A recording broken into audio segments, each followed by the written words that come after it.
أهلا بيكم. أي حد فينا بدأ يحول الشغف بتاعه أو مهارته لمصدر دخل أكيد بيوصل عند مفترق طرق ويسأل نفسه سؤال مهم جدا، سؤال واحد ممكن يغير شكل مستقبله المالي كله. النهاردة هنفك شفرة السؤال ده ونلاقي له إجابة واضحة وعملية. وهو ده السؤال المحوري اللي بيشغل بال ناس كتيرة قوي. هل الأفضل إن الواحد يركز كل طاقته في مصدر دخل واحد ويكبره، ولا الصح إنه يفتح كذا باب رزق عشان ينوع ويقلل المخاطرة؟ دي الحيرة الأزلية اللي أي مبدع أو مستقل بيعيشها تقريبا كل يوم. والمشكلة إن أي إجابة سريعة على السؤال ده غالبا بتوقعنا في واحد من فخين مالهمش تالت.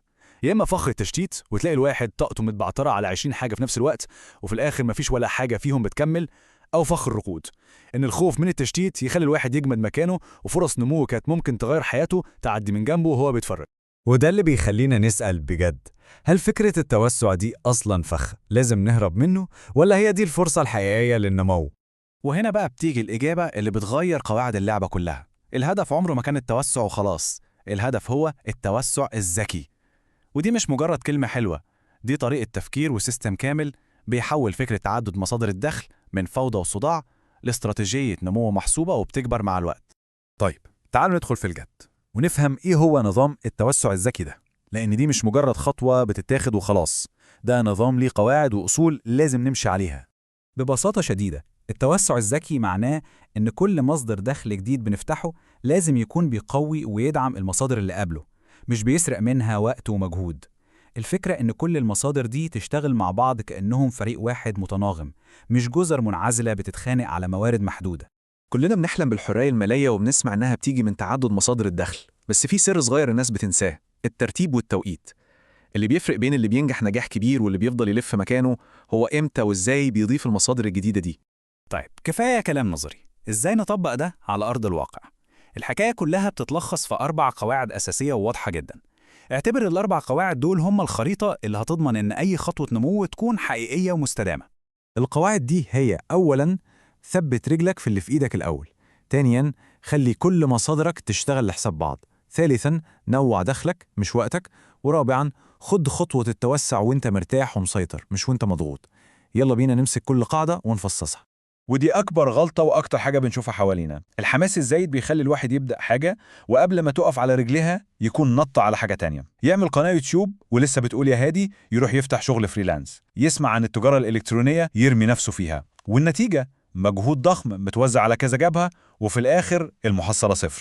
طيب السؤال المهم، إزاي نعرف إن المصدر الأول بقى ثابت؟ في 3 علامات واضحة جدا. لازم يكون مشروع شغال على الأرض، مش مجرد فكرة في دماغنا. لازم يكون بيدخل فلوس بشكل منتظم ومستمر، حتى لو مبلغ بسيط في الأول مش مشكلة. والأهم، لازم يكون مجال الواحد خلاص بقى أستاذ فيه وفاهم كل خباياه وأسراره. وهنا بقى بتظهر عبقرية التوسع الذكي. الفكرة مش إن الواحد يشتغل شغلانتين ملهمش أي علاقة ببعض، الفكرة إن كل حاجة جديدة تتبني تستفيد من المجهود والنجاح اللي بيتحقق أصلاً في الحاجة اللي قبليها. والمثال ده بيشرح الفكرة بشكل عبقري.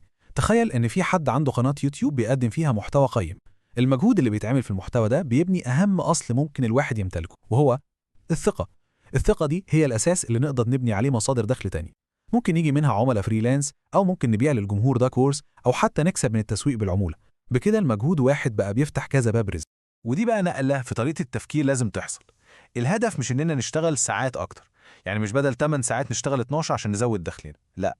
الهدف إن نفس ال8 ساعات دول، نفس المجهود ده، يجيب عائد من أكتر من مكان في نفس الوقت.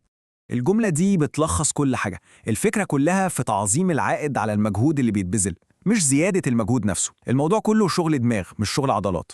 وده بيوضح الفكرة ببساطة شديدة. فيديو واحد اتعمل ونزل، ممكن ناخد الأفكار بتاعته ونحولها لمقال، وممكن ناخد منه فكرة خدمة جديدة نقدمها للعملاء، وممكن نحط في الوصف بتاع الفيديو والمقال رابط أفيليت لمنتج ليه علاقة. فجأة بقى نفس المجهود الأصلي بيجيب فلوس من 3 أو 4 أماكن مختلفة. ونيجي للسؤال الأهم، طيب إمتى بالظبط الوقت المناسب عشان ناخد خطوة التوسع دي؟ الإجابة بسيطة وواضحة، لما نحس إننا مسيطرين على الوضع الحالي مش غرقانين فيه. أي توسع بيجي من إحساس بالضغط والزنقة غالباً بينتهي بفشل أكبر وزنقة أكبر. ودي قائمة سريعة كده كل واحد يقدر يقيم بيها نفسه. اسأل نفسك، هل في روتين واضح للشغل؟ هل في فهم كويس للأرقام داخل كام وطالع كام؟ هل في إحساس إن الواحد مش مضغوط ومرهق وبيقضي يومه كله بيطفي حرايق؟ والأهم، هل في مساحة هدوء ووقت فاضي للتفكير في الخطوة الجاية؟ لو معظم الإجابات أيوة يبقى مبروك، ده النور الأخضر للتوسع. ال4 قواعد اللي فاتوا دول مش مجرد خطوات عملية، دول بيرسموا طريقة تفكير كاملة، وهي دي جوهر الموضوع كله. نقدر نلخص الحكاية كلها في دايرة سحرية بتتكرر، بتبدأ بالتركيز التام على حاجة واحدة، بعدها بنوصل بيها لمرحلة الثبات، بعد كده بس بنبدأ نتوسع بشكل ذكي، ولما المصدر الجديد ده يستقر هو كمان بنكرر الدايرة من تاني. النجاح مش في إننا نعمل كل حاجة مع بعض، النجاح في إننا نعمل الحاجة الصح في الوقت الصح. طيب بعد ما فهمنا النظام ده والعقلية دي، إيه المفروض تكون الخطوة الجاية لأي حد فينا؟ أهم حاجة نفتكرها دايماً إن بناء حياة مالية مستقرة ده عامل زي السباق الماراثون الطويل، مش سباق سرعة 100 متر. محتاج صبر، استراتيجية وخطوات محسوبة بهدوء. الجري العشوائي في الأول آخره أرهاق وفشل في نص الطريق. وفي النهاية خلونا نسيب سؤال مهم كده نفكر فيه. بعد ما بنحقق الاستقرار وبنبدأ نتوسع بذكاء، في خطوة واحدة بس بتنقل الشخص من مجرد إنه بيعمل فلوس زيادة لإنه فعلاً بيصمم حياة تانية مختلفة بالكامل. يا ترى إيه هي الخطوة دي؟ فكروا فيها، ودي ممكن تكون بداية كلامنا المرة الجاية.